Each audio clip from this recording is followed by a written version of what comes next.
Hello Aquarius, welcome back to my channel if you're a returning subscriber.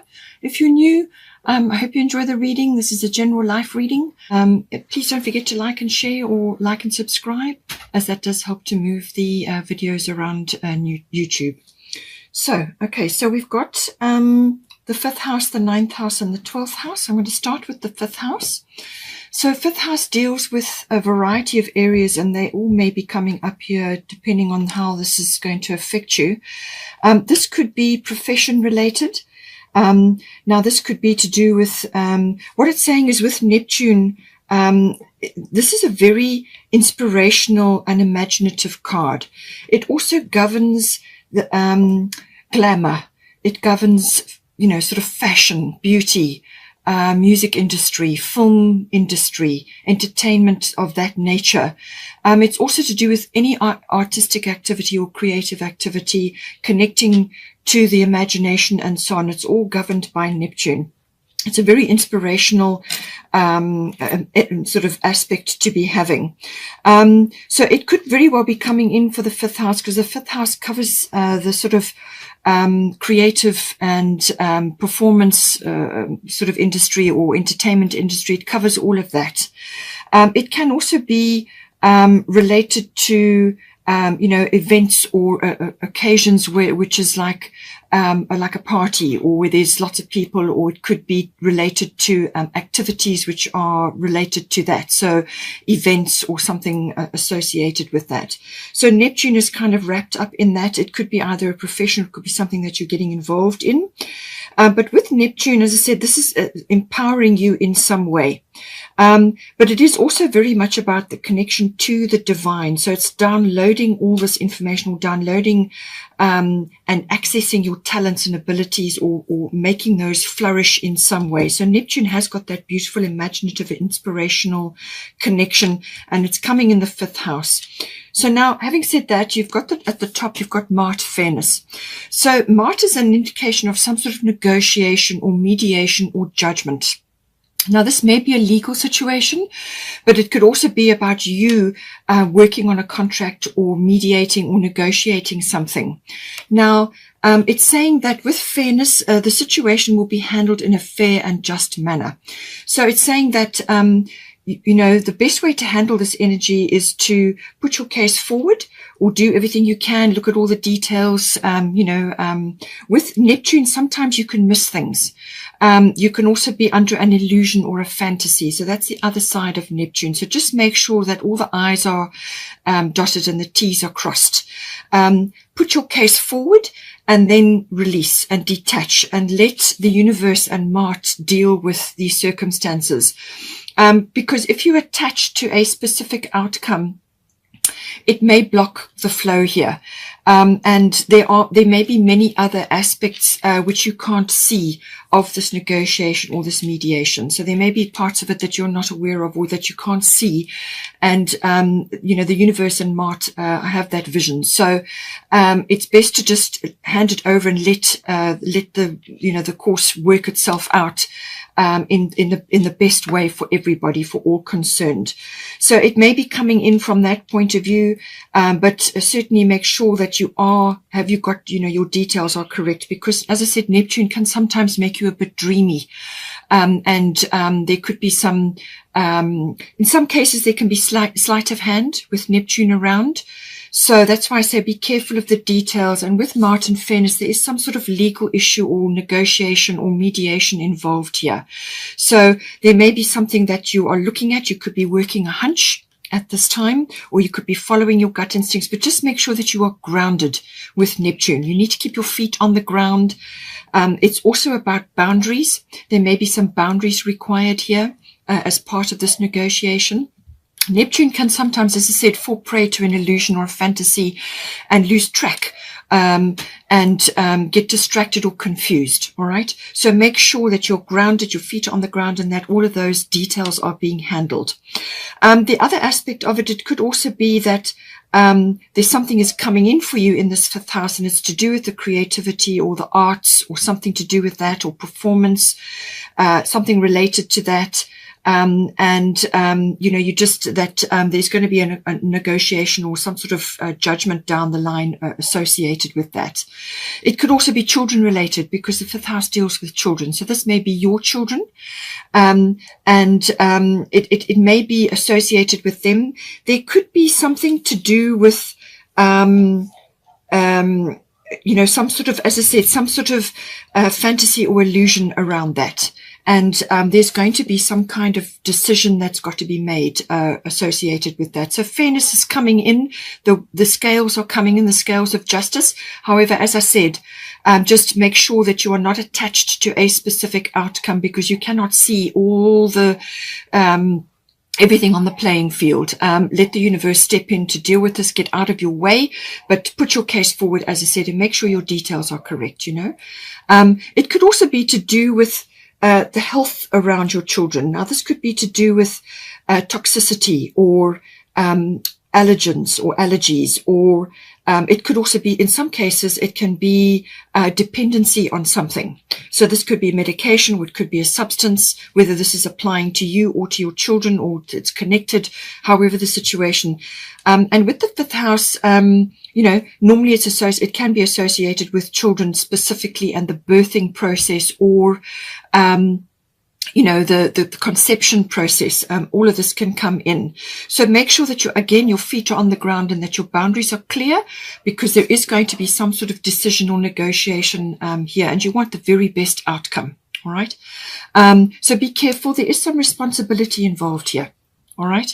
So as I said, with Neptune, do make sure that you're not getting distracted or confused or falling prey to some sort of illusion. Keep your feet on the ground, get your facts, and bear in mind that you have responsibility in this issue. It could also be related to a love affair. If that is the case, it could be that this person that's coming in may be very special.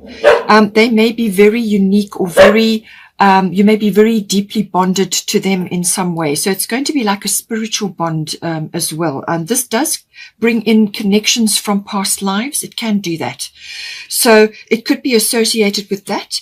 But I do feel that with the fairness card, I feel that either there could be a negotiation or some sort of mediation or some sort of judgment required here, but it could also be that this person will treat you fairly. So there could be something to do with that, but it's a love affair related. This is the prelude to a proper relationship. So that may be coming in as well, but just make sure, as I said again, that you keep your feet on the ground. All right. It could also be related to some sort of risk that needs to be taken here, but again, the facts may be obscured. There could be a little bit of illusion, or there could be something under the surface which is not being seen. Again, be careful with the fairness. Get your facts clear. Make sure your boundaries are clear, but allow, that there is some sort of form of surrender required here. There is I feel that you'll be able to go so far and no further, because it's in the hands of the universe and the justice system, or something to do with that. There's some aspect where you will just have to do all that you can and then hand it over to God. Okay, hand it over and let it unfold as it's supposed to. All right. Now we have also got here the 9th house. So the 9th house is to do with the seeking of truth, in whatever way that may be. And this can be literally physically, searching for that, or it could be to do with, studying and learning. So this is higher education, which it can also be adult education. It can also be in the form of like journalism, to do with publishing or writing. Anything to do with writing or publishing also falls under the 9th house, but it's higher learning. It's also interaction with the world. So it's you meeting the world in some way. So this, as I said, with journalism, or it could be the seeking of a spiritual quest or a spiritual journey of some sort, that can also come in under the 9th house. But it's also aspirations, something to do with that seeking. Now, this could be an adventure or an exploration, a physical adventure or physical travel. Normally, 9th house is associated with long distance or international travel. But it can also be to do with a religious thing, like a pilgrimage or some sort of journey associated with that. Gurus and belief systems, religions and philosophies all come in under the 9th house. But it's also the workings of your intuition and understanding that at a deeper level. It can also be to do with possibly business related, so foreign import and export, or meeting the world, as I said, and perhaps interacting with others from other parts of the world. So this could be online, it could be business related, or you've got an online business, something to do with that. It could very well be attached to that as well. Sometimes in-laws, come into the 9th house as well.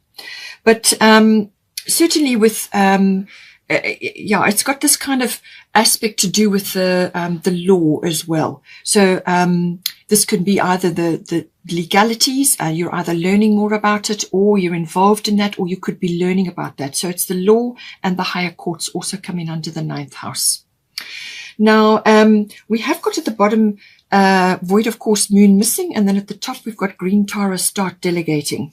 So with the void of course moon, there's two ways that this can go in this house. It feels to me like there's a delay, or there's going to be some kind of hold up to do here, in whatever way I've mentioned earlier. So it could be that you've either wanting to do something and there's a pause period, there's a pause in the action, but it's a necessary pause. It has to happen for other reasons. It could be that you want to go away or do something, but you cannot at this time. So then get busy with other things in the meantime. It could also be that something that you're worrying about in this 9th house, something that you're stressed about, or something you're creating something in your mind, and it may not come to pass. It probably won't come to pass, okay? Because with the void of course moon, things are not what they seem. The moon goes through a sort of a shadow phase when it's between signs. It goes quiet, it goes to sleep. And so therefore you will not get the information, or you will not get the result that you require while that is happening. It's not normally for a long time, but you've got to wait for the energies to shift. So it's not a good time to be initiating or pushing forward on something you really wanted to happen. It could also be associated with like getting a result from something. And you may get the wrong result or no result. Okay. So it's a time to pull back. And just continue with your normal activities, but don't push forward on something that you really want, or something that you're really hoping to manifest. Just, it's a time for sort of rest and recovery, if that's what you need. But it's also a time of like dreaming and planning. It's a very good time for meditation when the void of course moon is, because it forces you to go inward. So you continue with your normal activities. Don't initiate or put your energies into things that you really want to work. And just step back and stay as you are, and do some sort of inward looking and planning and dreaming while this is in play. Because the things will turn and then you can move forward. It could also be that there may have been a missed opportunity somewhere. You may feel like something has happened and it's passed you by, or something has occurred and you want to fix it, but you can't at the moment because the timing's not right. So wait until things have shifted. Go through the, reorganizing or planning and dreaming kind of an area in your mind, and prepare, so that when the energy does shift, then you can move forward, and then you will be able to initiate or fix or change or create whatever it is that you wanted to in this 9th house. But it's saying that there's a pause or some sort of there's like a delay, or something has kind of just sitting there at the moment. With green Taurus start delegating. Ask others, including me, to help you instead of trying to do everything by yourself. So it could also be that you need to rest and recover at this time before you push forward on something. So start delegating. It could also be that something that you've tried to do or wanted to do has been put on hold, and you just need to get, sort of redistribute what is being done at this time around you, your normal activities, but start delegating, because what this will do is it will spread the load, and it will also give you time. You need to plan time in for yourself so that you can do this inward looking, this resting and recovering or dreaming or planning or whatever the case may be. Because that's a very important, it's vital, because then you make the right decisions, and also you can plan better. All right, if you've given yourself time in order to do that. But if you're under pressure constantly from others, and this is where the boundaries comes in. If you haven't got boundaries in place and you're not allocating time to be on your own, to make your own decisions or to make your own plans, then you kind of go off at a tangent, and then you can't fix it because now it's already playing out. So make sure you're planning time in, get a service in to assist you if you're overwhelmed with things, or ask others to assist you at this time. It could be within your household or within your children environment. You need to kind of rearrange things to give yourself some breathing space. That is what is it saying. But it could also be that you're preparing to do something and there's some delegation that is required in the meantime. But a plan needs to be made here. And then when things are ready, then you will be able to move forward in this 9th house, however that is going to unfold for you. You could be preparing for a trip, but it's been put on hold for now. Okay, so just take that as it resonates. Then we've got the 12th house coming in. 12th house is everything to do with the unconscious. There's Pandora's box there. So it's basically what goes on behind the scenes of you. Now, our unconscious rules about 90% of our lives, okay? So this is what goes on underneath. So this will be like your driving behavior.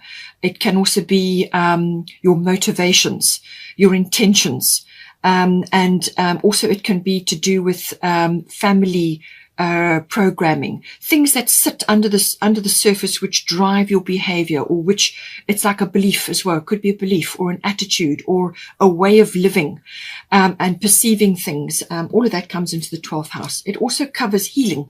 So this can be about healing. You may be in the healing profession. Whether this is, alternative or medicinal. A lot of healers have 12th house, as I said, whichever arena you are in. So it could be to do with that. It could also be to do with your spiritual beliefs and everything associated with that, meditation, going on like retreats and withdrawal and seclusion and so on, which may be associated with this void of course moon, to do with meditation or going within. That these two could be related in some way. It is also to do with the karmic things come into the 12th house. So this can be karmic contracts that you have with others, or in a specific situation. It could be group karma, or it could be with a person, or it could be to do with a situation in your life which you need to work through, or karma comes into the 12th house. It also deals with spiritual aspects of karma, so things that you need to settle and sort out. It can also be to do with service industry. So this is normally, as I say, associated with healing or medicinal things, but it can also be just service to others in some form. Not all of us are in the limelight or in the spotlight with the 12th house. Some people work very quietly on their own and nobody knows what they do. And this could be spiritual, working through different things, transmuting for others, however it plays out for you. But the 12th house can be about service in all forms, but it's service to others, okay? That may also be coming in, depending on where you are in your life and what is occurring. It can also cover visiting institutions of various types. Now, this could be hospitals, it could even be prisons, it can be educational institutions, it can be libraries, it could even be something like government. Okay, so there could be something coming in to do with that. Now, you have got the Capricorn card at the bottom, and then you've got Sekhmet, be strong at the top. So I feel that this may be government related, because Capricorn can be about that. Or it could be a system or a structure that you're involved in with the 12th house. This may be a healing structure, medicinal, so, like hospitals and things like that, or it could be some other healing profession. So you may be part of a system. Or a corporate structure as well. It can also be to do with, some sort of strategy or structure in place, some sort of foundation. Whether you are involved in that and something is changing to do with that, or you need to create that for yourself. So you may be a healer and you want to create something at this time. And the Capricorn energy is about strategy. It's about planning. It's about goals. And it's about creating a path, a foundation. It's quite a slow moving energy. All right. So this is not fast. All right. So it could be to do with that. It could be to do with creating a business or some sort of structure, but it could also be to do with connecting with others at this time who are going to be beneficial in some way, shape or form. This is also rising up the corporate ladder. That is the Capricorn energy. Now, we have got Sekhmet, be strong here. So you are stronger than you think you are, and your strength assures a happy outcome. So I feel this may very well be related to, you've got the part of fortune coming in here. Part of fortune is is your pot of gold in your chart. It's often an area of your chart which you're not utilizing, or you haven't utilized correctly, or you haven't had the time or the wherewithal in your life to deal with it. Sometimes when you reach an age of maturity and your children have grown up, or whatever the situation may be, now you turn to what it is you want to do with your life. It could be related to that, but there's some aspect of your life which is now rising up. Now, this can be a talent or an ability. Often it's a karmic trigger, and this is the house of karma. So there could be a karmic trigger. This could be a visit to an institution, or it could be involved with healing, or some event or something that occurs, and it could be healing within yourself as well. And that starts you on a path. But with the part of fortune, it's the rising up of talents and abilities. Something gets stirred into action and it rises up. Now, you can use that to help yourself or to help others. Remember, this is the service house. It's also the house of healing or spiritual things. So you could be disseminating knowledge, which is why you have the 9th house as well. There could be something that you're trying to send out to the world. This could be via publishing or healing work, or however it's spiritual work, or it could be to do with physical hands-on related things. But it's some sort of talent or ability or something rising up in you, which actually can be very beneficial for you. It can bring in a lot of happiness and fulfillment. It could be seen as a gift. It could also be something that you turn into a career for yourself, or a way of helping others. And this is where the career Capricorn comes in, because this is very much career related, goal related, building a foundation, a business. And these two may be connected here. So it's saying that you can create something out of what it is that is occurring here. And if it's a rising up of a talent or an ability, then you can create something, you can monetize it, or you can make a business out of it. It's kind of got that feeling about it. It could also be that with the part of fortune, it could also be that lady luck or some fortunate circumstance is coming into your life in some way, shape or form. It may be coming in here, anywhere, one of these areas, but it's saying that you're going to be it's like a reward or a gift or a karmic sort of outcome. And it could also be to do with somebody coming in to support you at a specific time, or something comes in to support you, or a gift lands in your lap. It could also be that you're in the spotlight in some way, and you can harness that. This is what the Capricorn energy is about. You've got to harness this energy, or harness whatever it is that's coming up for you at this time. You've been gifted with an opportunity or support or a reward, some sort of gift, or it could be the stirring of something rising up in you, and you can harness that in some way, shape or form. That is what the part of fortune is about.